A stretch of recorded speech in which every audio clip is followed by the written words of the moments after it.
শীতের এই সময়টাতে বিকেল বা সন্ধেবেলায় চা বা কফির সাথে এরকম বাঁধাকপির পকোড়া থাকলে আর কি লাগে বলো। এখন তো শীতকাল, এই সময়টাতে বাঁধাকপি পাওয়া যাবে আর বাঁধাকপি আছে আর বাঁধাকপির পকোড়া খাওয়া হবে না, এটা তো হতেই পারে না। আসসালামু আলাইকুম, কেমন আছো তোমরা সবাই? নতুন একটি রেসিপিতে তোমাদের সবাইকে স্বাগত জানাই। আজ তোমাদের সাথে শেয়ার করব কি করে মুচমুচে বাঁধাকপির পকোড়া মাত্র 10 মিনিটে বানিয়ে ফেলতে পারবে।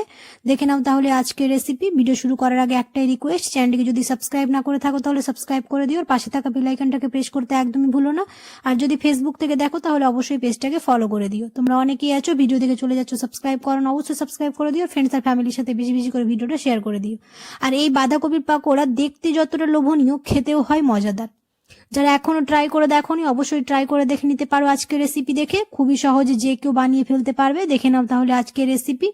এই বাঁধাকপি পকোড়া বানানোর জন্য আমি প্রথমে বাঁধাকপিটাকে এরকম কুচি কুচি করে কেটে নিয়েছি। তারপর একটুখানি নুন দিয়ে খুব ভালো করে এরকম চটকে মেখে নেব, যাতে বাঁধাকপির মধ্যে যত জল থাকে বেরিয়ে যাবে, তাহলে বাঁধাকপির পকোড়াটা ক্রিস্পি হবে। তো এরকম করে মেখে নিব খুব ভালো করে। 3 থেকে 4 মিনিট এরকম করে মেখে নিয়েছি। আর বাঁধাকপি থেকে অনেকগুলোই জল বেরিয়ে যাবে, তো এরকম করে চেপে চেপে অন্য একটা মিক্সিং বলে আমি রেখে নেব।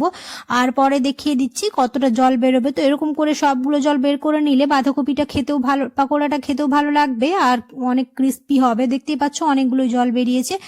এবার দিয়ে দিলাম হচ্ছে হাফ চা চামচ কাশ্মীরি মরিচের গুঁড়ো, হাফ চা চামচ জিরে গুঁড়ো, হাফ চা চামচ হলুদ গুঁড়ো আর হাফ বাটি দিয়েছি হচ্ছে বেসন। আর দিয়ে দিব হচ্ছে কর্নফ্লাওয়ার। এখানে আমি 2 থেকে 3 চা চামচ নিয়েছি হচ্ছে কর্নফ্লাওয়ার, তোমরা চাইলে এখানে চালের গুঁড়ি দিতে পারো। আর দিয়ে দিলাম হচ্ছে স্বাদ অনুযায়ী নুন। আর এখানে আমি দিয়ে দিলাম হচ্ছে 2টো পেঁয়াজ কেটে রেখেছিলাম, সেই পেঁয়াজ, একটুখানি ধনে পাতা, 3 থেকে 4টা কাঁচা লঙ্কা। কাঁচা লঙ্কা দিয়েছি, আবার লঙ্কার গুঁড়ো দিয়েছি, একটু ঝাল ঝাল হলে খেতে ভালো লাগবে। আর দিয়ে দিলাম হচ্ছে একটা ডিম, দিয়ে খুব ভালো করে এই সবগুলোকে মিক্স করে নেব। এই ডিম দেওয়ার জন্য বাঁধাকপির পকোড়ার স্বাদটা আরো দ্বিগুণ হয়ে যাবে, তাই সবকিছু দিয়ে খুব ভালো করে মেখে নেব। এমনি সময় তো চা বা কফির সাথে আমরা অনেক কিছুই খেয়ে থাকি, শীতকালে এই বাঁধাকপির পকোড়া যদি চা বা কফির সাথে থাকে তাহলে তো একদম জমে যাবে। তো এরকম করে খুব ভালো করে মেখে নেব। এইদিকে আমি এটা খুব ভালো করে মিক্স করছি, অপরদিকে তেলটাও গরম করতে বসিয়ে দিয়েছি, তাহলে তেলটা খুব ভালোভাবে গরম হয়ে যাবে। আমার এখানে খুব ভালো করে মিক্স করা হয়ে গেছে আর ওইদিকে এবার তেলটাও গরম হয়ে এসছে। এবার এরকম করে শেপ দিয়ে দেবো, তোমরা যে যেমন ইচ্ছে তেমন ভাবে শেপ দিতে পারো। তো আমি পেঁয়াজির মতো দিয়েছি আর এর পুরুত্বটা থাকবে একটু পাতলা করে রাখার চেষ্টা করবো। এরকম গোল গোল করে মাঝখানে প্রেস করে দিলে আমাদের পেঁয়াজির মতো শেপ হয়ে যাবে। তো এরকম করেই সবগুলো বানিয়ে নেবো। এবার এক এক করে তেলের মধ্যে দিয়ে দেবো।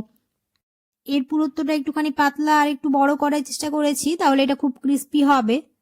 আমি এখানে কাঁচা লঙ্কার একটুখানি বেশি ব্যবহার করেছি, যা একটু ঝাল ঝাল হলে খেতে ভালো লাগবে। তোমরা চাইলে একটুখানি কম দিয়ে দিতে পারো।